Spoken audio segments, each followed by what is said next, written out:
Let's go back to those Lions for a minute. Incredible season, right? Seemingly unstoppable. And then, bam, they lose their first playoff game. How does Knopf tie that to schools? He uses it to remind us that sometimes, even with the best people, the best plans, and a strong culture, things just don't go your way. Setbacks happen. It's like we shouldn't be aiming for perfection, but constantly trying to get better. Exactly. In the classroom, just like on the field. And that's where leadership comes in, right? Remember what Campbell said after the game? Oh yeah, we fell short. Taking responsibility. Powerful stuff. Knopf uses that as like a model for how school leaders should handle those tough moments. It's not about pointing fingers or giving up.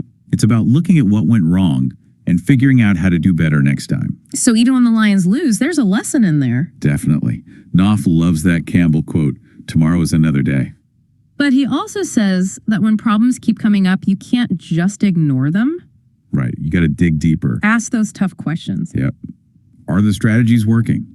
Do teachers have enough support? Is the leadership effective? Is the culture strong? Whoa, those are some big questions. They are. But you got to ask them to find real solutions.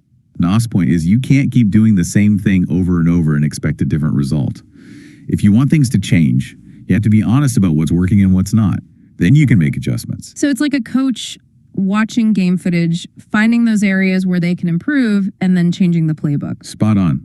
That's what sets the best teams apart. That commitment to learning and getting better. So we've got talent, blueprint, leadership, culture. Is there anything else? The students themselves.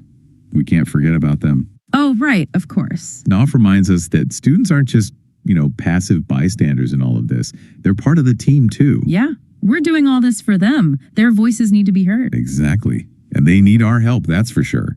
But they also have to contribute to creating that positive environment. So it goes both ways. Teachers create a good culture, but students have to actively participate in it. Exactly.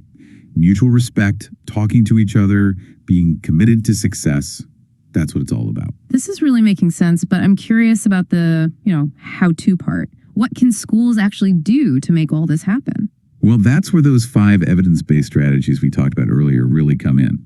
Those are Knopf's roadmap for actually making a difference in classrooms. And that's exactly what we're going to cover next. All right, playbook time. Let's get into those 5 evidence-based strategies that Knopf says can actually help turn things around in classrooms. This is where the rubber meets the road, right? We've talked about the big picture, the team, leadership, all that. But now it's time to get practical. What can teachers and principals actually do to create that positive learning environment? Okay, first up, positive climate and relationships. I'm guessing this is more than just being nice. Oh yeah, way more. Yeah. It's about creating this environment where everyone feels safe, respected, like they matter, no matter who they are or what their background is. And, celebrating differences is really important here too, making sure everyone feels like they belong. That makes a lot of sense. It's like, think about the difference between a classroom where students feel supported versus one where they're always being put down. When there's a positive climate, there's trust.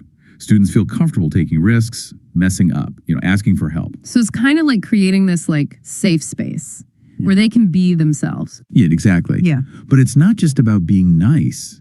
It's about being intentional. You're creating a space that's inclusive. You're fostering empathy. You're giving students ways to connect with each other. So it's really about building those relationships. And that creates a foundation for everything else. Okay, that makes sense. Strategy number 2 is explicit behavioral expectations. This one seems pretty obvious, but what's the Knopf twist? Well, he's a big believer in teaching those social emotional skills directly. It's not just about punishing kids when they do something wrong. It's about giving them the tools they need to make good choices in the first place. So actually teaching them how to resolve conflicts, manage their feelings, communicate better. Yes. It's like, think about it. If you're teaching kids to play a game, you explain the rules first, right? Right. If they don't know the rules, how can we expect them to follow them? That's a good point. And then you've got clear expectations right from the start. Yep, exactly. And this ties into the next strategy, motivation and accountability. Knopf is all about using the right kind of motivation for each kid, the right consequences too. So not like a one-size-fits-all approach? Nope. You got to think about what works for each student. What motivates a kindergartner might not work for a high schooler, right? Right. It's about understanding their developmental stage, their individual needs, and then finding the right strategies. Okay, this reminds me of how coaches use different motivational techniques depending on the player. Exactly. Because what works for one person might not work for another. Okay, now this is where it gets really Shirk about. Consistency and fidelity.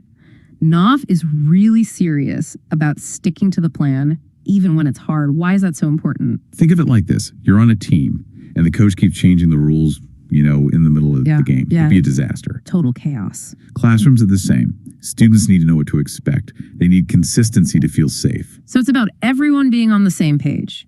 Teachers, staff, administrators, everyone. Yep. Following through on those strategies. So creating that predictable environment. Exactly. And that can be tough. I get it. Especially in big schools with a lot of different students. Yeah. But it's worth it. When there's consistency, students learn to trust the adults. And that can make a big difference. In how they behave, how they learn. All of it. Okay, last one.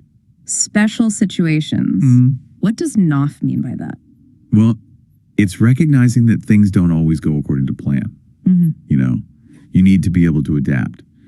He talks about having special plans for those, like common areas, the hallways, the cafeteria, and for bullying, and for students who need more help than others. So it's like anticipating those tough spots and having a game plan. Yes, being proactive, having a bunch of different strategies ready to go when things get tricky. Okay, so I've got the strategies, but how do we make sure they actually get used? This is where leadership comes back in, right? Absolutely. Knopf really drives this home. Principals can't just be sitting in their office.